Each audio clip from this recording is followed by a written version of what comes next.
You think we're gonna beat all these games? Nope. Backlog boys. No, probably not. Welcome back. Welcome back. Here we are. Welcome back. It's Fess again. It's I must confess. I must confess that this is Fess. This is the game. Counting spaces. Isn't that fun? Counting spaces, the game. Absolutely. So Vaughn, I've been playing Mario. You've been playing Mario. You like it. So I've heard. So, okay. Because I'm the type of person that usually just gushes about games and doesn't find things that I dislike, I want to take this opportunity to say... Do you have something you dislike? To find one thing that I don't like about Super Mario Odyssey. Okay. So far. And do you have a specific thing you don't like? To say that it's something I don't like is not really that accurate. It's more something that I wish was there and isn't there. Okay. Interesting. There's no lives system in the game. It's just the coins, right? You die, you lose just coins. You die, you lose 10 coins, and then you respawn. Yeah, crit! Now that aspect of it, I like. I like that it makes your coins matter. And I like that it doesn't like kick you out of a level when you run out of 5 lives just so you can like run across a map and go back to right where you were. You know, like that aspect of it I like. But what is sad is that means there are no 1-ups in the game.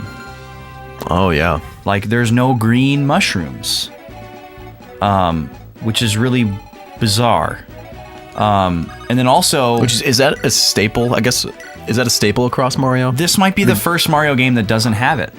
Interesting. I'd have to examine that further, but from memory, it seems like it. Okay. Yeah. And that's fine, but there's something exhilarating about like a 1-up popping out and chasing after it. Yeah. Because, you know, they're not super common. And it's like this rare, exciting thing. And then also another. I mean, everyone remembers like that first one that they found in. Yeah, especially if it was Mario. Like hidden. Yeah, like, you know, you're like, oh, because lives were so important. Yeah, and everyone remembers that very first one in the first level of Mario, of Super Mario. Do they? Yeah, the one like after the first couple pipes, you gotta jump and hit it, and then. I don't know if everybody's aware of that. I think most people. I can't even remember specifically where that is. Really? Yeah. I think a lot of more people than you think. Okay. I mean, I'm sure everyone that played it as a kid remembers where their favorite 1-ups are. Yeah. But yeah, and it was like cool to know where the 1-ups were at. And exciting to know that. That's an exciting. And I think the reason why they did away with lives in this game is because more recent Mario games It's casual. Yeah, more recent, more casual Mario games have just thrown lives at you. Like, you just get so many that it doesn't even matter. Like, it doesn't matter that you have lives because you're going to have so many that it doesn't really matter. So they figured, why don't we just get rid of this? Because we're not really using it how it was originally intended. You know? Yeah. So that part, I get. The other thing that's strange about Mario Odyssey, and I may not be far enough in the game to make a call on this, but it seems like because of the way that the capture works in the game, where you capture other creatures' abilities and use them, throwing Cappy out. Cappy, that's right. And possessing them. That's super cool, but it seems to mean that because of that, there are no power-ups. Okay, now we're dead. 1 second. Oh, Vaughn's controller's dead. He's got to go grab the GameCube controller because his SP just took a seat. But yeah, there's no power-ups in the game. You know, you don't hit a block and like a mushroom comes out or a fire flower comes out or like an ice flower. There's not some like new exciting power-up for you to use because everything is like a little power-up. And that's just me holding on to old traditions and having not accepted change yet. Okay. But I just wanted to vocalize that while it was in my brain. Because who knows, maybe, 3 weeks, 6 months from now, after playing the game for a much longer period of time, I'll feel differently about that. Yeah, that so could be. I just wanted to record my feelings now, because that's how I'm feeling about it right now, because I'm still kind of getting into the groove of the game. Sorry, 1 second here. Gotta switch that. Fawn switching the buttons. All right. The buddies. The buddies. Butties. The butties. Anyway, enough about Mario for now. That's I think it's healthy to have a nuanced look at new games like that. Yeah. Some people don't. Some like a lot of people just get rosy-eyed and well, and there's they've romanticized the game in their head. Right, as it to be comes something release. better than it is. And then when they finally So get common. it, it can do no evil. Oh, know? you mean the hype train? Oh yeah, the hype train. Yeah. I thought you were referring to like how they see the older ones versus the newer ones in a franchise. And like the newer ones can never win because their rose-colored vision of the older ones. I love how Reddick just disappears. He's just Well, there's no game franchise I've been with longer than Mario. yeah. Super Mario Bros. Is the first console video game I ever played, and Super Mario World is the first console video game I ever owned. Wow. So there's nothing I've been playing longer than Mario. So I have a pretty strong Mario resume, Okay. and I have pretty strong feelings about it. But yeah, I am also not some kind of ornery, elitist, purist about the older ones. Like, Mario 3 was the best Mario game ever, and they should have just stopped. They should have quit. You know? Or something like that. There are people like that. There are people out there, man. They exist. God. Super Mario World was a complete train wreck.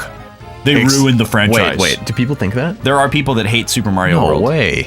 Yeah. That's okay. That's not okay. There's not a lot of them. Okay. There's not a lot of them. It's kind of one of those like against the grain things, where it's kind of like Final Fantasy fans, where it's like, oh, well, you're not a real Final Fantasy fan because you just like Final Fantasy VII, so you're a bandwagon Final Fantasy fan. So I'm gonna hate Final Fantasy VII because all the other people who claim to be Final Fantasy fans like Final Fantasy VII, and I don't think they're good enough because they haven't played the other ones. And clearly, if they played the older ones or this particular one, Dude, that picture. they would realize that Final Fantasy VII isn't the best one. Yeah. So for them to say that, I just disqualify their fandom. Yeah. I think it's one of those kinds of things. They're like, oh, you're just saying Super Mario World's the best because you've only played like 3 Mario games. You know, or because it's the first one that you ever played. It's like, well, actually, Super Mario World's pretty fucking good. I don't know if it's my favorite 2D Mario. Is he not out of these yet? Come on. Really tough. All right. Nice, dude. He might be out. How do you dodge that? It's incredible. Yeah, just a magic attack. Yeah. Closing in on you from Darkrai. like a mile away. Here comes Darkrai. Cast a Nightmare. What a cool looking Pokemon. Not familiar. He was one of the legendaries from Generation 4, Okay. and he was like event only, and it was really stupid. And I remember being really pissed because Generation 4 was the gen I got really into competitive play. And also, that was the generation where they went completely overboard with events. And he Events. was one. What does that mean, events? So like a Pokemon that's in the Pokedex that you can't get in the game unless you participate in a special event, which would mean you'd have to like go to like a specific like retail location during like a certain date range and get like a mystery gift item. And then once you had that mystery gift item in your inventory, you could talk to some random NPC in the game and it would unlock this extra quest in the code of the game. And then you'd be able to capture that Pokemon, which is a very cool idea.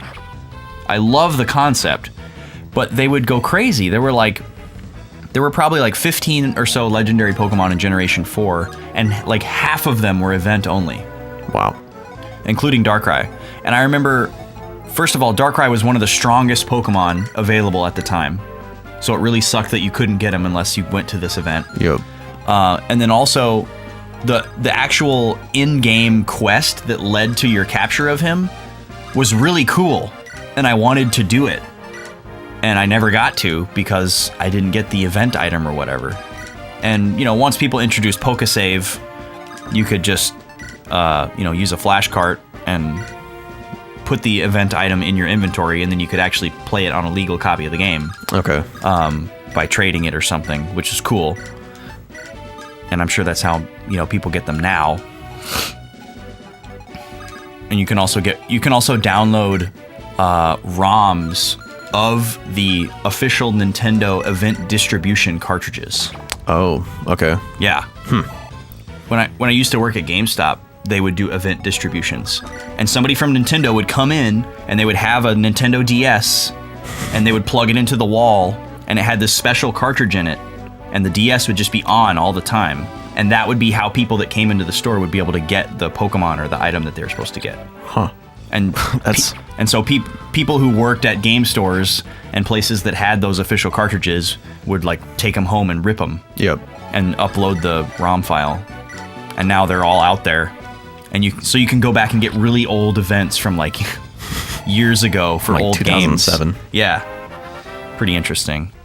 But anyway, the quest where you got Darkrai was really cool because you went to this certain town and showed this person this certain item, and you got to sail to this little island.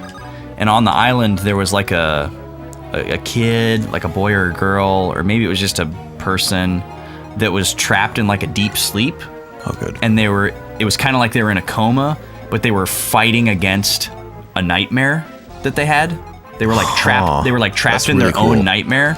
And then the item that you had was something that like caused their nightmare to like be exorcised from them.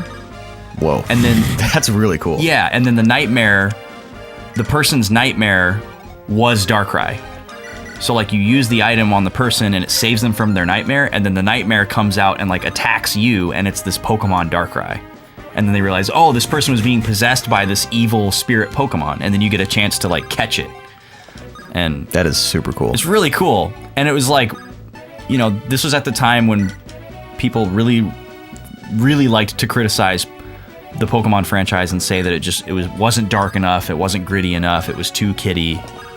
And then they finally delivered something like that. Yeah, and then they did something like that.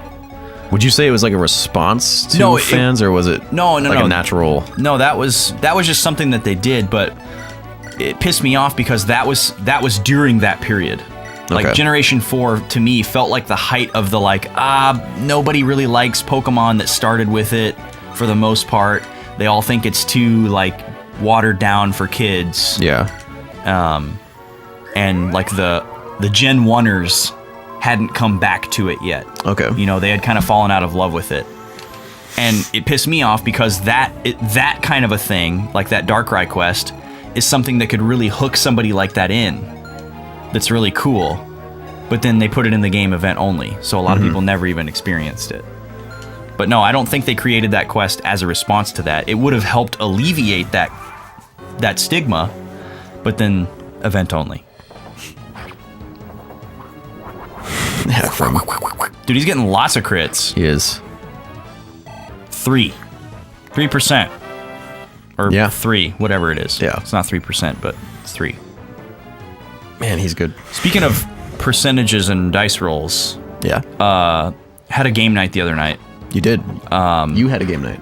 Yes, Liz and I went to a game night with some of her coworkers. Okay. You didn't host it. We did not host it. Don't worry, Vaughn. You didn't miss the invite. You didn't miss the invite.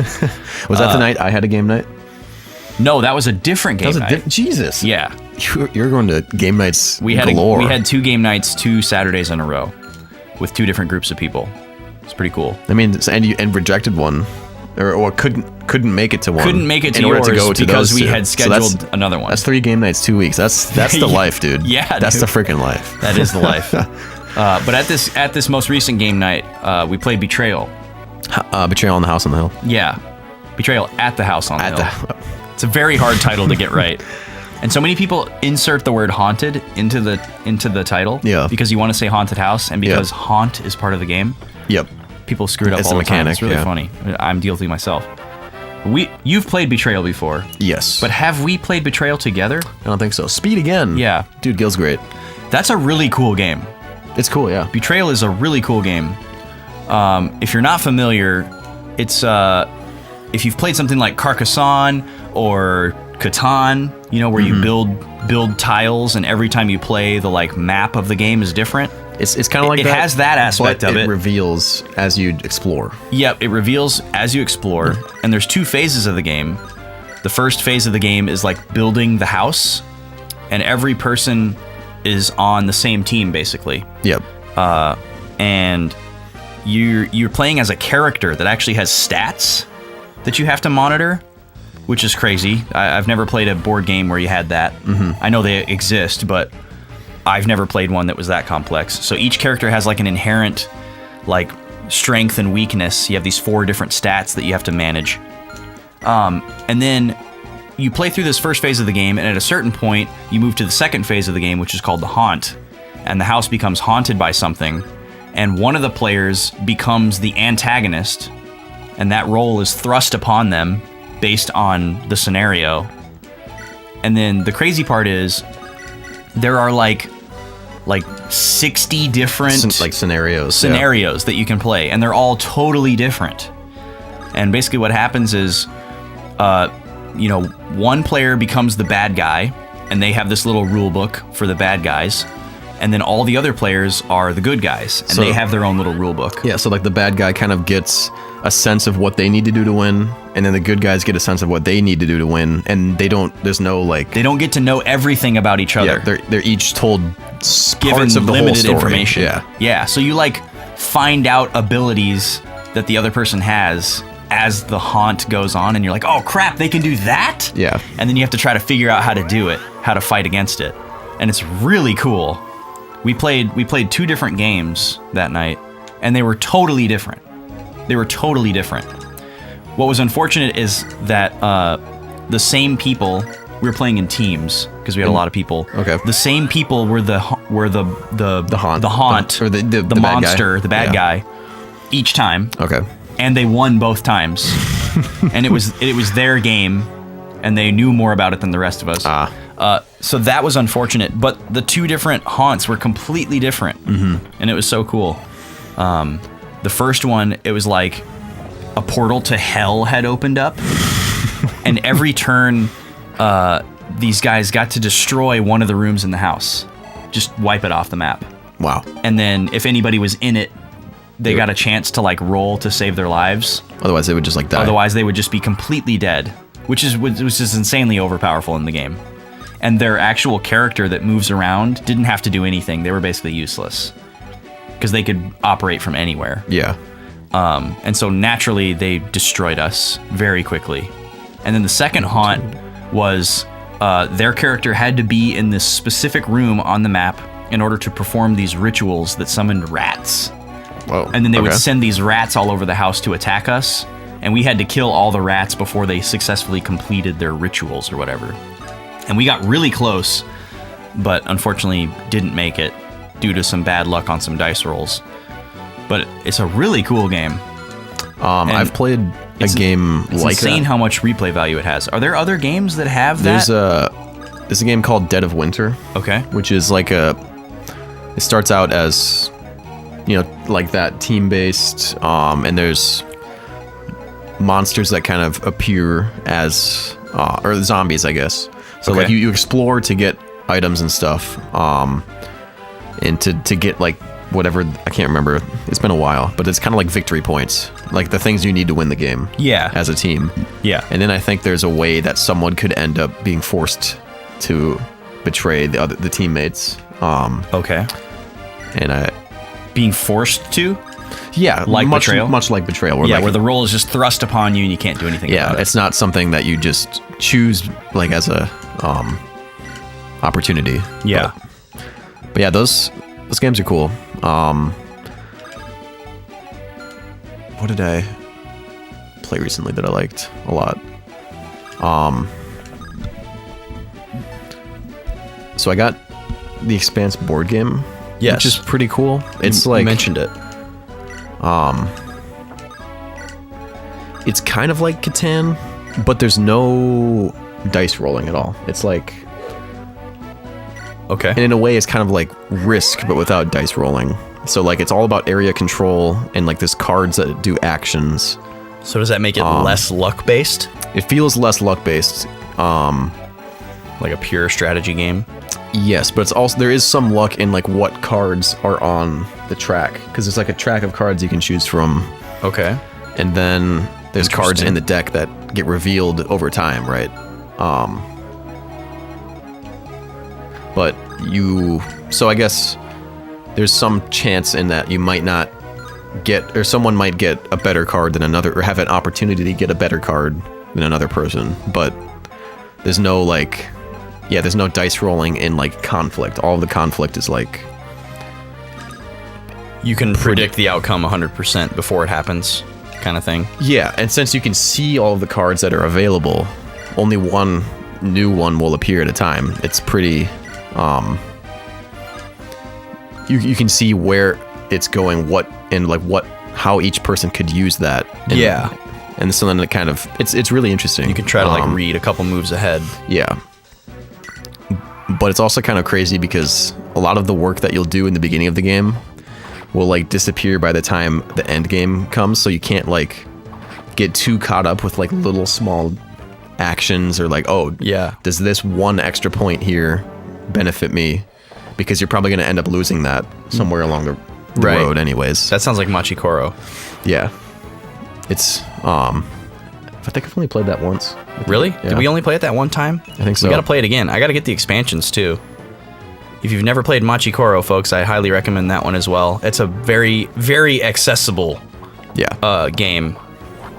That it has strategy, but it's much more accessible than something like Catan or Yeah. Though I do like It's like Catan a lot. it's like Monopoly Catan. without a board and something else. And it does not take as long as Monopoly. Game of Machikoro can be very fast. Like 20 minutes to 45, depending on how people play. Not 6 years Right. like Monopoly. That's why I like Catan, because it's usually faster than Monopoly. But with a lot of the things that you would want in Monopoly, like I don't know. I feel like Catan only moves fast if everybody plays pretty regularly. Or- Every time I play Catan, I need a refresher on the rules. Because like I've played it probably 10 times, but every time I have to like refresh the rules because they just haven't stuck because I don't play it regularly. I guess since I have like a few people I've played it with That slows it regularly, down. Slows the game down. They kind of like, we all kind of know what's going on. So like every time it's So- my turn, I have to ask like 5 questions. Like, Oh, can I do okay. this? Yeah. That would slow it down. Yeah. And it's usually at like, you know, a party and people have idle conversation and stuff too. But, yep. Got him. We're working our way through these guys. We dude. are. Trying to refresh my memory on what. You worried about these guys? No, the conversation Oh. cheat topics. I got one. Do you? Yeah. Something that's been bugging me. It's been bugging you. Yeah. Well, let's hear about that first. Okay. Then I got something. So, how do I It's just been irking you. how do I set this up? Yeah, it's something I've been ruminating upon and just kind of confounded by. Consternating. Yeah. Okay, I'll just explain this very nondescript. Certain circumstances led to me standing in front of a picture of Mickey Mouse, Minnie Mouse, and Goofy at Disney World. You know, like the people in the costumes or whatever. Okay. And I'm standing in front of this thing for long periods of time, and people are going by. And these little kids would go How by. recently is this? This was like the last week or so. Wait, you were in. No, I was not at Disney World. Oh. I was not at Disney World. I'm standing in front of a picture. Okay. Standing in front of a picture and people are passing by. Has nothing to do with Disney World itself. You're standing in front of a picture of Disney World? Standing in front of a picture of those 3 mascots At Disney at World. Disney World. Okay, gotcha. Yes. I thought you're like, when did you go? No. All right, sorry. That's all you need to know. All right. Standing in front of a picture of them, all right? So I'm standing there, and then you can see the picture, and people are passing by. And whenever little kids would pass by, you know, between the ages of like 0 and, 5 or 6, they recognize these characters, right? You'll see them looking at it, and maybe they don't say anything, but you can tell that they recognize them. Or they'll be like, oh, and just point until their parents look, and then like, yeah, it's Mickey, or they'll actually say their names. They're like, oh, it's Mickey and Minnie, and I'm just thinking to myself, how do these kids actually know who that is? Like, what properties are out there?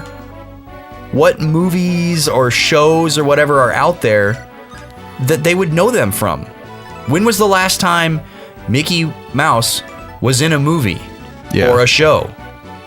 Like, how do these kids know who he is? How do they have this recognition of him that means something happy? You know, like not only do they know who it is, but like they're excited. It means something exciting. And I'm just wondering where that association comes from. Like, it's not like, I don't know, it's so bizarre. Like, and I was thinking about it even deeper. It's like, there's not really anything specific that I know Mickey Mouse from.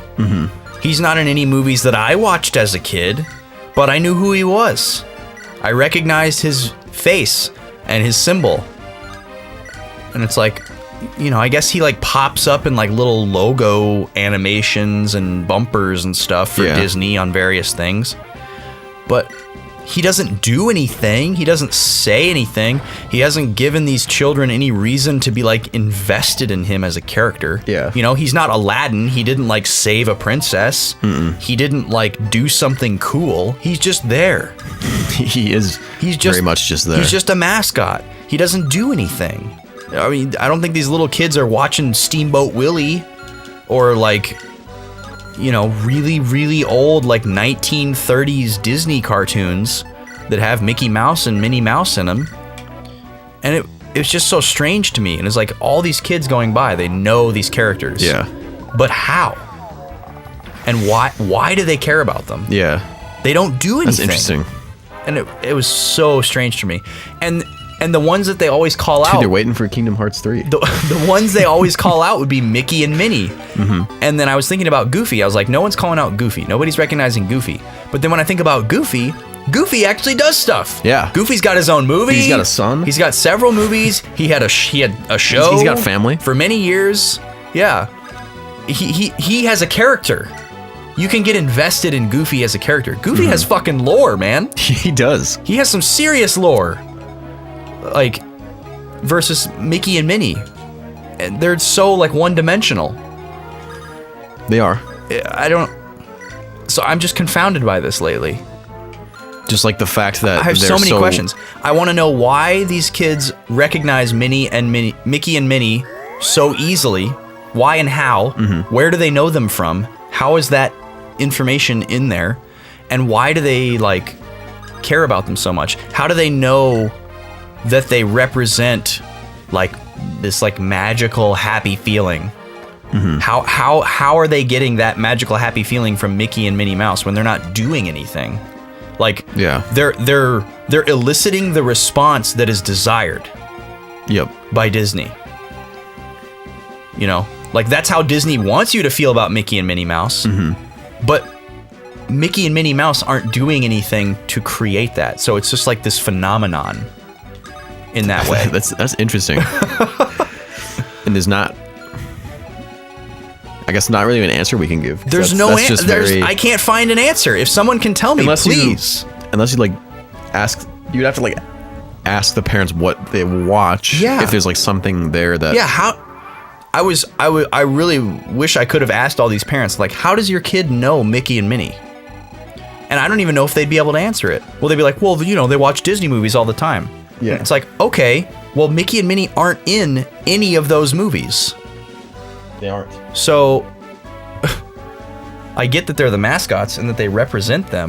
Oh, there it is. Thank you. But how do they associate it with all these sentiments? And it's so strange. Vaughn's looking at his notes. That's why nothing's happening on the screen, sorry, folks. Well, I thought these guys would get triggered once you cross that line, but it didn't happen. Maybe it's not until you go up that final staircase or set foot on it. Maybe. Did that one other thief on the right side escape? No, I just stole all the stuff from him and killed him. Oh, you got it. Everything except the money, yeah. So, yeah, we got the Night Crest with Rennick and then killed him and got the other item. Nice, dude. I was too busy freaking out about Mickey and Minnie to notice. That's an interesting thought, though. It's a crazy phenomenon that I would love to understand. If anyone can shed any light on that, please let me know, because it confounds me. Especially because I myself am affected by it. Like, with the exception of Kingdom Hearts, I haven't seen Mickey in anything 12. other than like little bumpers and, you know, Fantasia as a kid. Yep. But like he doesn't have like lore. He doesn't hardly talk at all. No. He doesn't have anything for me to get invested in as a character. He doesn't have like a struggle. He doesn't have any kind of like development. You know, he doesn't like have a certain personality trait that is holding him back, and then he overcomes it, and then he has this new personality trait. There's none of that. There's no character development or anything. You know, I can think of Steamboat Willie, and I can think of Fantasia, and I can think of Kingdom Hearts. Yep.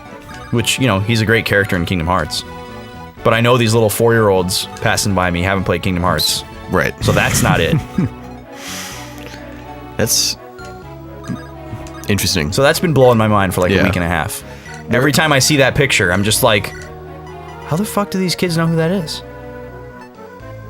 How do they have... And it's not just that they recognize the character. Ah, shit. You know, I already said that. But like, not... It like, why are they so important to them? How have they achieved that? It's a mystery. Total mystery. So something I was thinking about recently. Okay.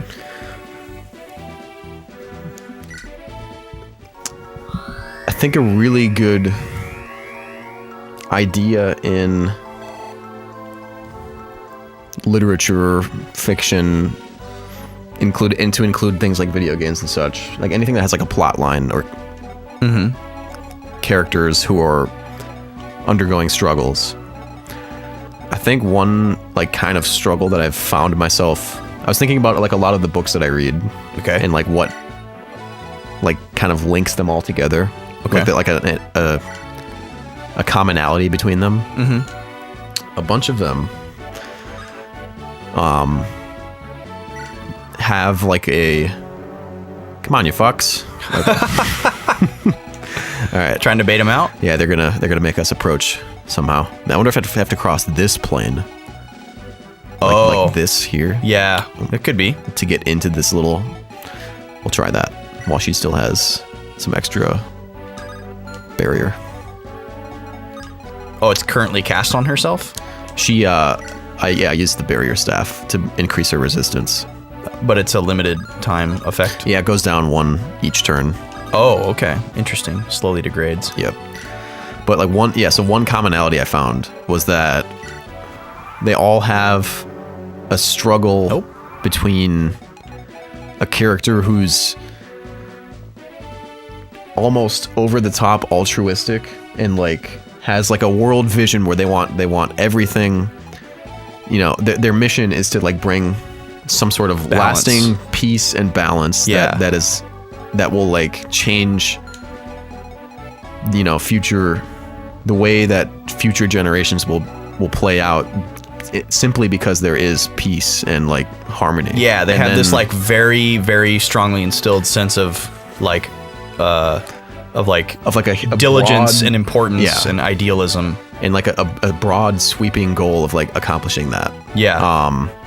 And then go ahead. And then like pitting that and having in the same narrative a character who's like a cynic, who is like, man, the world is like unfair. It's always going to be unfair. It's always going to be, you know, there's always going to be hopelessness. Yeah. And there's no reason, or I feel no reason to fight for that anymore. Yeah. And like pitting those two ideologies against each other, that's like something that seems to always come up in works of fiction and like historical fiction that I read. And and like the more I think about it, the more I'm like, yeah, that's definitely something that like has a strong pull to me. Like that, just like those ideologies squaring off, because there's something, it always like flexes that in you. You wonder, because sometimes you feel both ways, like, oh, sometimes the world is hopeless, sometimes a situation is just awful, Yeah. and there's nothing you can really do to stop it. And then sometimes you want to like root, even if you're in that darkness, sometimes you still want there to be that, you know, that like altruistic side, and it's like a Yeah, I mean, you could just boil it down to good versus evil, because it's like it's youth versus age, it's good day versus bad day, it's positivity versus negativity.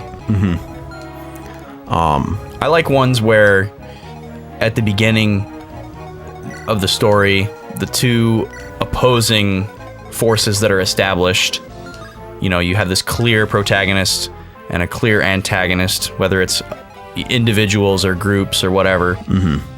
And then as the story progresses, it gets more and more gray, where, like, you know, you have a character like you described where he's very altruistic, he has a clear-cut ideology, you know, this is good, this is bad, this is right, this is wrong, and I'm gonna make a change, and I can do this, and it can be done. And then throughout the course of the story, that character has to come to terms with the fact that their ideology was too impossible. Now they're coming, and they have to accept that it can't be done, and they just have to like do what they can.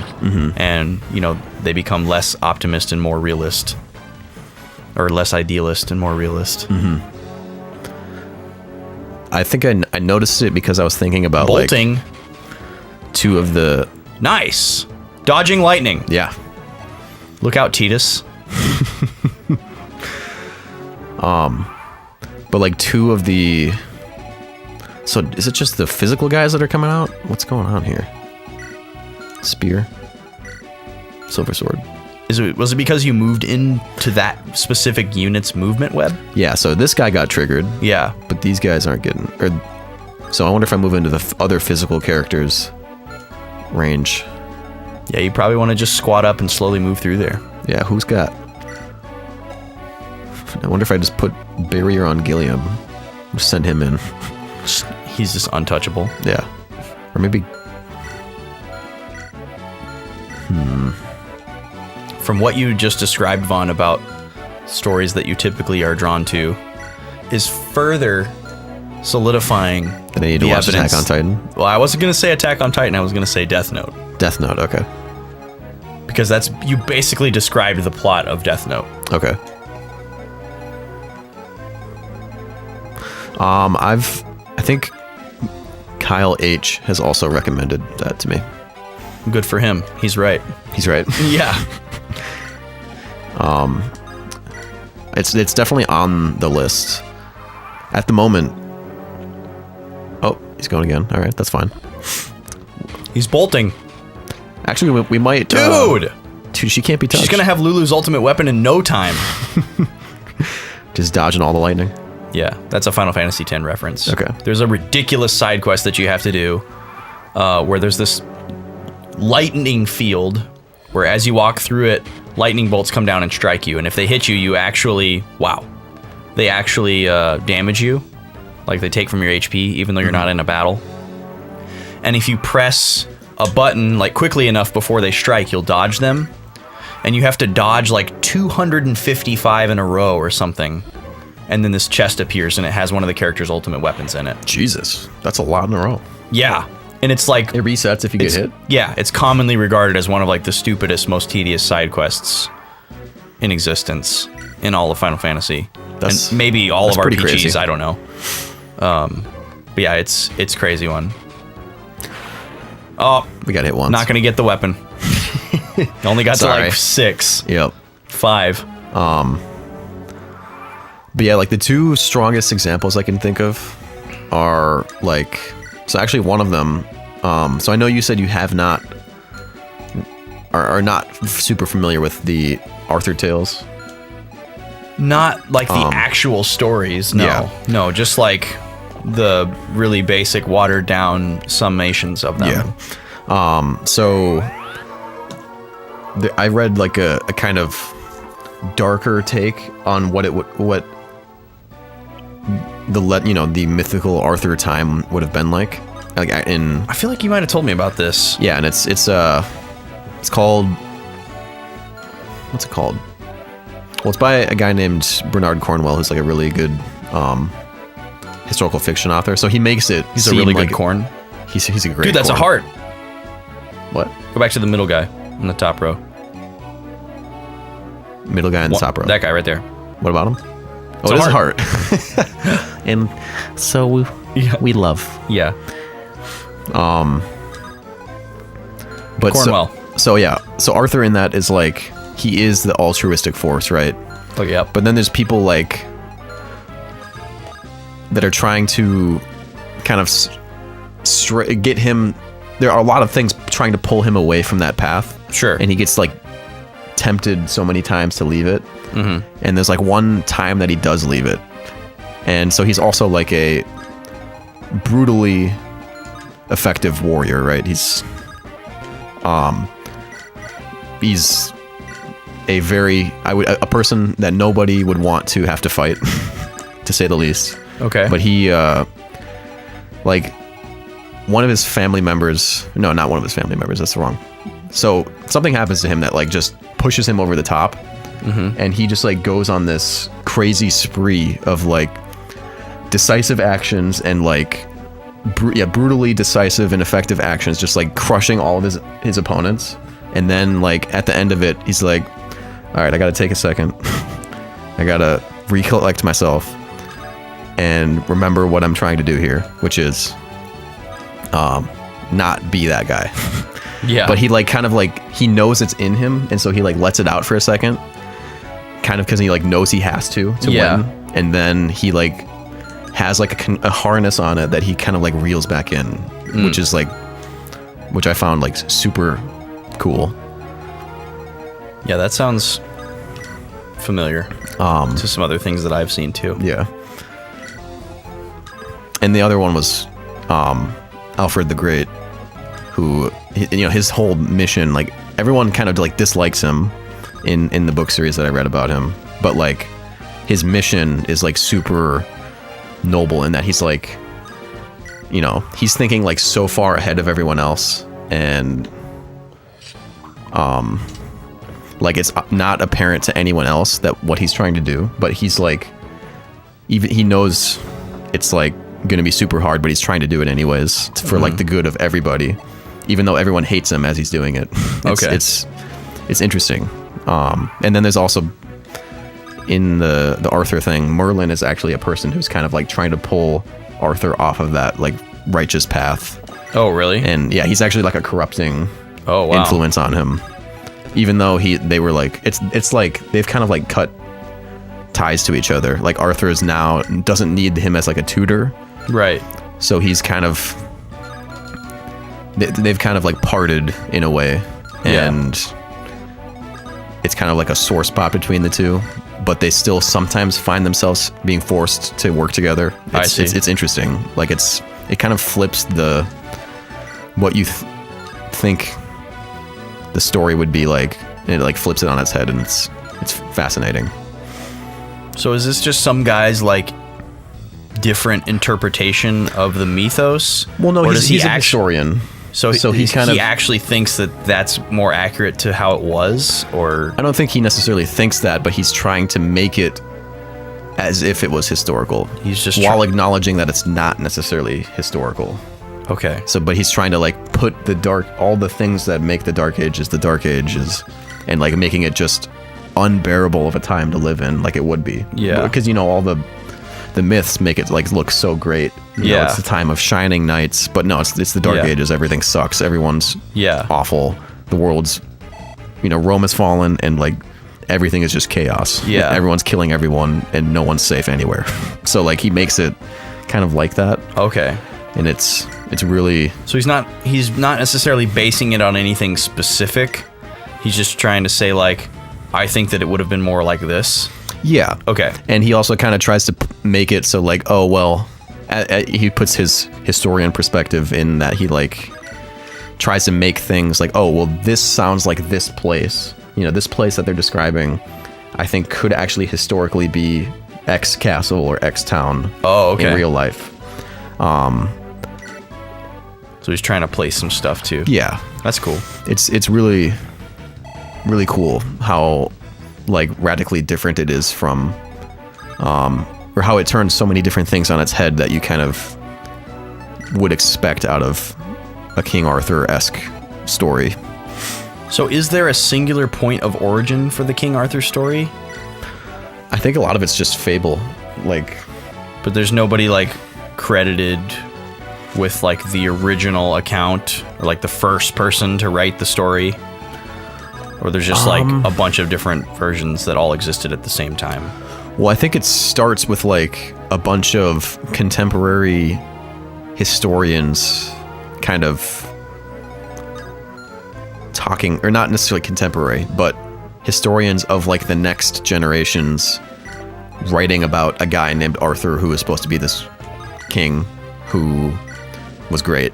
Okay. And like kind of vague things like that. Yeah. And then the legends kind of come out of that. Sure. So, but I think the legends don't actually get written down until like the 16 or 1700s. Okay. Like Renaissance Okay. time. That makes sense. Fully romanticizing it. Yep.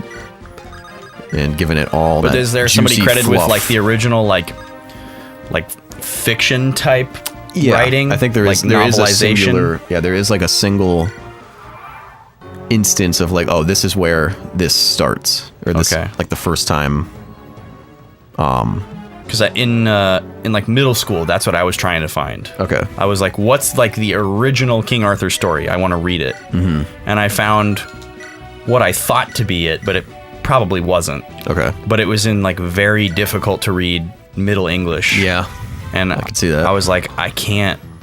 Because I was like, That's like me trying to read. I was like 12 or 13. Yeah. And I was just like, I don't know what's going on here. That's like. Can't I was kind grasp of like it. that when I was younger, where I was like, I wanted to like things like the Odyssey, but it was just like I can't read. Didn't have this. the intellect. Yeah. Yeah, it was frustrating because I would read sentences like 3 and 5 times, and I would just be like, I don't know what that says. It and just I would feels just like you're going in and then I would circles. just You're move just on like- to the next sentence. Yeah. And so I would just get weird You're little just like, oh, glimpses. well, like, gotta wait, give up that on that guy's one. dead now? Like, what? Or you'd like, it would take you like 3 pages to realize that somebody was like dead or had left a place. Yeah. You're like, oh, they're not there anymore? What? Yeah. And then you'd like go back. Oh man. And I would think that like my brain was turning off and just like skipping words. And I was like, this isn't working. I'm not comprehending this at all. So we got a silver sword. We're gonna make it through Killer these guys, Lance. Vaughn, or are we gonna have to save some of this? I think we're gonna make it. Really? Yeah. Running low on time here. There's not many of them. Yeah, but so there's quite a few. there's quite a few. There's like 7. I think we're gonna give them the wall. Yeah. We're gonna give them the gill. If you can make some actual moves here and quit pussyfooting around. We are making moves. You just ain't seeing it. Nah, I was seeing some idols. They're subtle. I was seeing some serious idle time. Last couple of turns. Car versus car. Unstoppable force, immovable object. They meet. Boy meets girl. Black hole. Black hole. Just fucking rips open around them. We said unstoppable force and immovable object. Mm-hmm. Those two things cannot coexist. No? No. Because either the object has to move or the force has to stop. Well, but that's the... It's a paradox. Yeah, that is the paradox. I mean, obviously, neither one of those things actually exists. Right. But if we're talking hypothetically, So this guy's done. could be a formula for a black hole. Yeah. Just put up a bunch of numbers. Yeah. Formula. Chemical equation. And it turns out it's just like oxygen. Yeah. Oh, that's great. Watch out for that hydrogen dioxide, kids. Super dangerous. Man, there was always that guy in like middle school Yeah. who's like trying to prank. It was like thinks he's super smart and like trying to prank the people around him. Yeah. And, like You'll found some hydrogen dioxide. You'll still see those posts on social media where like somebody will be like, "Don't feed this to your kids. It contains mono blah blah blah blah blah blah," and it's like a complex name for like salt. Yeah. Or you know, some like really really safe normal thing to Gil's eat. 20. Oh, he's ready to go. He's our next 20. But not in the battle. We could. We certainly could. I mean, we need to finish this episode. Yes. It won't. I mean, it wouldn't take but a minute. Fuck this guy. Well, we could either class him up and close it out on that, or we could just stop here. Oh, what am I doing? That was not. Well, let me kill this guy, at least. All right. Yeah, you can finish your turn. There's no way we have enough time to kill all these guys. It's too much, Vaughn. You're crazy. Don't you tell me. You're crazy. Don't you tell me. You're crazy, man. Look at this crazy building. You know what people are It's got, complaining like, that about these spook days, lighting. Vaughn? What's that? They're complaining about Stranger Things Season 2. Not something I know Have you seen it anything at all? about. No. Okay. Do you know anything about it? Yeah, I'm pretty into it. You're into it, okay. Yeah. I was kind of late to the party, but then when I realized that the whole first season was on Netflix, because it's a Netflix show and there's only 9 episodes, Liz was like, "Oh yeah, I've seen like half of it. I'd be down to rewatch those and then see the rest." So we watched it together and we're like, "Oh, this is really cool." And we got super into it. So we've been anticipating the release of the second season, which came out a couple weeks ago. Okay. And we, at the time of this recording, I have only seen the first episode of the season. Okay. But obviously, they release the whole season at a time, like Game of Thrones and stuff like Yep. that. So Well, so Game of Thrones naturally, is not like that. did it used to be? Nope. No. Okay. Never mind. There are shows that do that. Yes. And naturally, that means big fans of the show will just binge watch the entire season the first day that it comes out. Yep. And just watch them all in a row. Especially since there's only 9. Mm-hmm. Or 9 episodes. Or maybe 8. Okay. But yeah, it's very short. And I'm not like that. I don't want to do that. And we watched the first episode, and I enjoyed it. I was like, cool, I'm back in the groove with this show. I'm excited to see more, and I like to watch it kind of slowly develop over time. Yep. I don't want to see it all like right away. I like to have the feeling of the cliffhanger and let it kind of sit for a little bit, and then you get the payoff when you watch the next one, rather than just not being able to stand it and immediately going to the next episode. And as soon as the episode ended, I was talking about it with Liz and like giving her my thoughts about what I thought about it. And I was like, it was good, it felt right. And I immediately got a sense for, okay, there's going to be a lot of people who complain about this. About this particular episode, And or I, what? and I was just based on the way that it was put together and how it played out. I was like, people are going to be mad that there wasn't a bigger payoff in this like season premiere episode. And people are going to complain that it moves too slow and that there's not enough going on. And that was my prediction. And sure enough, the next day, People on were up in social arms media, about it. people were like, let's just pretend that such and such episode didn't happen at all. Jesus. And why is this season so slow? Why does anyone feel like nothing else is happening? And I was just like, you people. You people. Yeah. I feel like there are some fan bases, or some, not even some fan bases, just some people. I see you sneaking in another turn, Vaughn. Yeah. Thinking you're going to finish Dude, we're this. going. We're almost there. We are not almost there. There's like 4 dudes It's left. still going to be like 4 more turns of you pussyfooting around. Look we already cleared out half of what was There's left. still a guy on the right side, too. He's a healer. So you still got to get over there and kill him. It's going to take you like 9 turns. Nah. Dude. We got this. It's gonna be done real quick. Tortoise and the Vaughn The tortoise and the fawn. duking it out for slowest. But there are some people who are just like ready to be up in arms about anything and everything, and like I think this goes back more to the hype train conversation. the hype train. These like, people were so ready for their minds to be blown by this incredible blockbuster season 2 of this show that they've been waiting to see for months and months and months. Yep. And because it didn't like rock their socks off in the first, 2 or 3 episodes, they're like freaking out and they're like, "Oh, this is disappointing."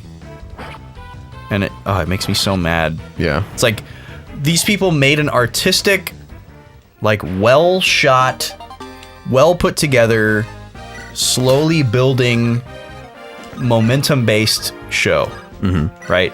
Like if you watch the first season, it's very momentum based. Okay. It starts off very slow, and then the last. Are you kind of thinking like they should have known what to expect? Yes, kinda? absolutely. This shouldn't be a surprise. If they're this into the show, as they claim to be, and this excited about it, they should understand.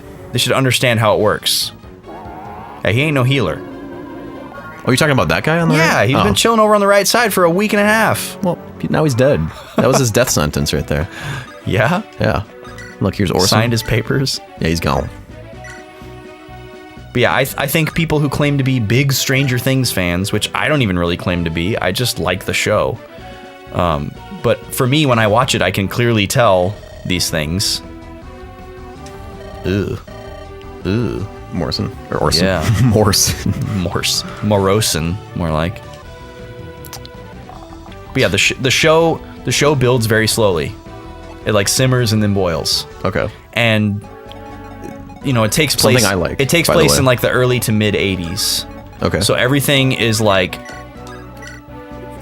very reminiscent of that, Okay. Like the aesthetic of it and the sound design and the music is reminiscent of it. Every little like small thing you see in the background and the way that they talk, is nuanced. Okay. To invoke that.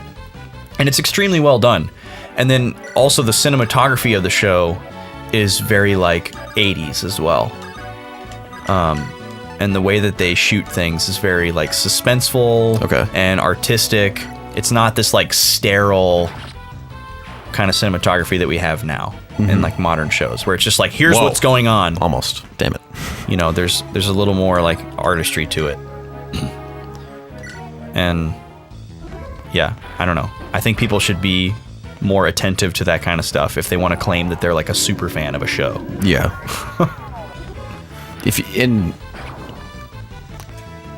Like to claim that you're a super fan of a show and not talk about cinematography or momentum of the story at all. That whole idea of let's pretend this never happened. Like that's like it doesn't fit. What's the point? It doesn't fit their canon that they want. Yeah.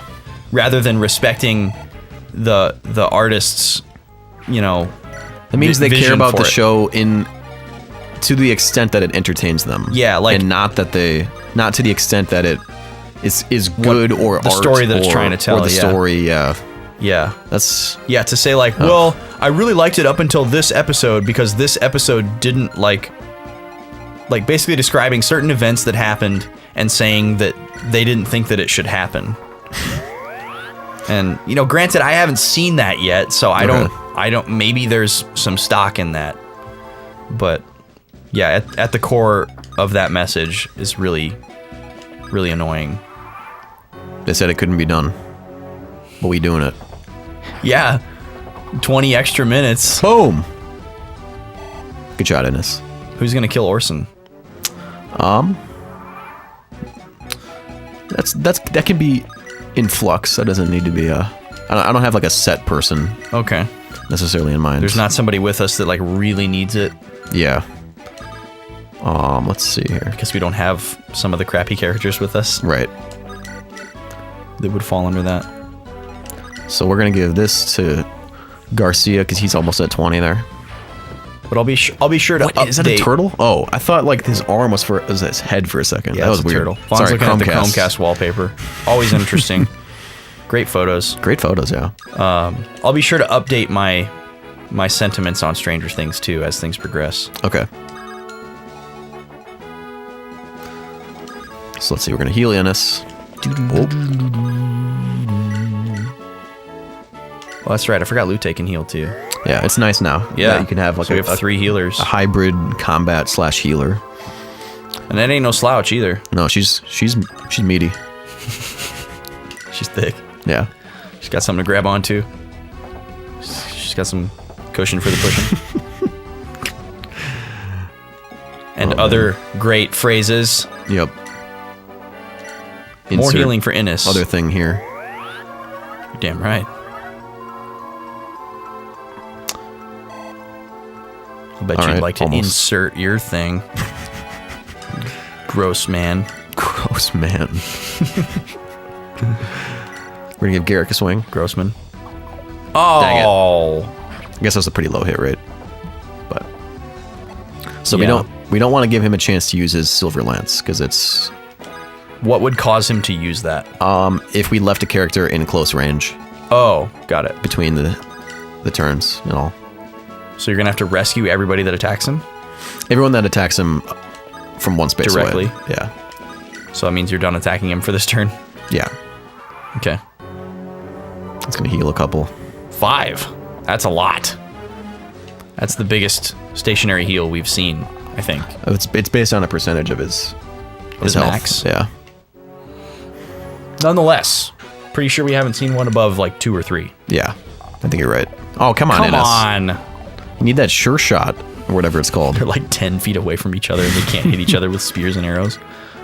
Okay, we're gonna go in with the Lute. Come on, baby. Smash. Oh. 64 and you missed? This can't be a fucking Carlisle. Come on. No, he's not that There we go. dodgy. Nice. That was insane. Yeah. Blah, blah, blah, blah. We spent 40 minutes fighting him. Jesus. It felt like an eternity. Yeah. Like, he was the only person on screen, only enemy on screen for 40 minutes. Yeah. It was absurd. Oh, Erica? All right, Erica. What you got? She gonna trash him? I think she might. Let's see. You like that? Yeah. That was, what do you call that? A pick slide. That pick slide, yeah. Yeah. No, we're not here to hear your woes. Yeah, we don't care that you're a necrophiliac. We're here to kill you. just- Oh my god, dead. Yes. All right, sweet. Monica. Now he can't be with her because she's still alive, Yeah. even though she should be dead. Yep. Erica, that was crap. That's all right though. She can now, make an Ephraim capture it. No, he can't. We have Does he to get experience for that? No, we just gotta. It has to be Erica, since she's technically the main lord. Oh, I see. Anyone need healing before we end this? You do. Zoodoo-doo-doo, You get a heal. zoodoo-doo-doo. You get a heal. Passing them out like Oprah. Yeah, like it's Halloween tomorrow. We're passing out heals like it's Halloween. Yeah, well, that's way in the past at the time of the It will release. be, yeah. Yeah. Sorry to date us, folks. You gonna be passing out candy? I will. No, I work I'm not. actually. Yeah. Are you going? I can't go to Tom's thing, unfortunately. We might go after we go to the movie that we're gonna go to. Oh, what movie? We're gonna go see Blade Runner Ooh. before they pull it from theaters. It's getting pulled from theaters? Yeah, it's apparently not making very much money, even though everyone says it's incredible. Yeah, everyone's been raving about Everyone it. says it's like amazing, but it's not making money, and they're gonna pull it from theaters. I always find that unfortunate. Yeah, it's really a sad state of the like industry. money can be the deciding factor between like of everything. Just Well, especially when you come out and somebody makes like a really like artistic, well thought out film, even though it's a remake. It's apparently really artistic and well thought out and kind of like unique. And then they have like huge A-list actors in it too. I don't understand why it wasn't a big blockbuster, man. but I don't know. So here's Orson's 2017 is a weird year. zombie wife. Darling, darling, darling, darling, darling. It's like all she can say, I'm pretty sure. Gross. Yeah. This is the same magic that gripped the Emperor. So was he dead too? The Emperor? Yeah. Was he a zombie? No, I think the Emperor was alive. No, the Emperor was dead. Because remember, Lion said that he tried to save his dad. No, I'll do it. He gave into dark. It was kind of like the Darth Plagueis. You know, the Emperor telling Anakin about Darth Plagueis. Darth Plagueis? Yeah. I don't know who that is. You don't know who that is? Did he like write papers for people? No, it's where he's like, oh, Darth Plagueis had this power to save people's lives, and Palpatine's like, serve me and I can, Oh yeah, Give you yeah. that power. I just didn't remember that name. even though it's like a dark power. yeah, that kind of he thing. could like bring people back from the light, from Yep. the dead, because Padme was dying. Yeah, so Lion was suspect to that. I see. His dad died. He didn't know what to do. He gave into a darker force. To try to bring him back. Yep. But then Since he didn't couldn't. feel like he could be emperor, he felt too weak. Something outside, I don't know what. Oh, cheering. What? The people. Oh. Who are they? Oh, King Ephraim. Yeah, I guess okay. he's king now. His dad's dead. Okay. He's like, oh. Seth just immediately cutting him down. They're not cheering for you. Dude, you don't even They're matter. just glad the other guy's gone. Yeah. Okay. So I guess, yeah, Next week, next week, King Ephraim. King Ephraim will keep mowing down chumps. Yep. Dude, he's unstoppable. In the meantime, Check out the snack log. yeah, Instagram. We got all of our stuff on there. All of our stuff Tastings we eat and- tasting. pics. We also got other shows, obviously. We got other series. We'll see you on Wednesday for Champions of Norath with Kyle H. That's a romp. That's a fun time. And then on Friday, the beautifully crafted and artistic, going along with our theme, Cuphead. Yes. Oh, it's gorgeous. It's gorgeous and fun and exciting, and I like it. And it's hard. It is hard. It's a great game. There will be a stream at the end of the month on Twitch. Be sure to follow us there. Just search for Backlog Boys. You'll find us. We drink gross sodas right on the stream. Oof. If you throw tips in the jar, that's a lot of fun. We had pickle and Buffalo Buffalo. wing on the last stream. the pickle one was like in your gut. Immediate you gut could, rot. You could feel it destroying you. It was horrible. Yeah. It was absolutely horrible. It was crazy. Oh wait, So yeah, join us for that. And we got their stat or their level up items whoa, are we classing up right now? We could do that right now. Yeah, she's level 20. Whoa, the lunar brace, Yep. Here she goes. and she's gone. She gets a horse. Horsey time. Dude. Whoa, Mounted. with a blue mask. Yeah. Get them stats. +4. Ooh. Holy smokes! +5 on the res. Yeah. She's amazing. No, dude. Ephraim too. Oh my god. You ready? Is he just gonna change classes to God? He's gonna be like a little guy with from- like a Zeus from Lord shirt to off, God. beard floating in a cloud. Yep. He's got a horse too. Yep. Dang, look Dude. at that spear. Isn't that? It's huge. 40 HP. Yeah. He's Oh my god, dude. GG. Ephraim Sheesh. can now win the game. Ephraim.gg. All right, man. folks. It's been a good week. It has been. Hopefully it has been for you too. We'll see you next time. And And, yeah. yeah more fests. More fest. ...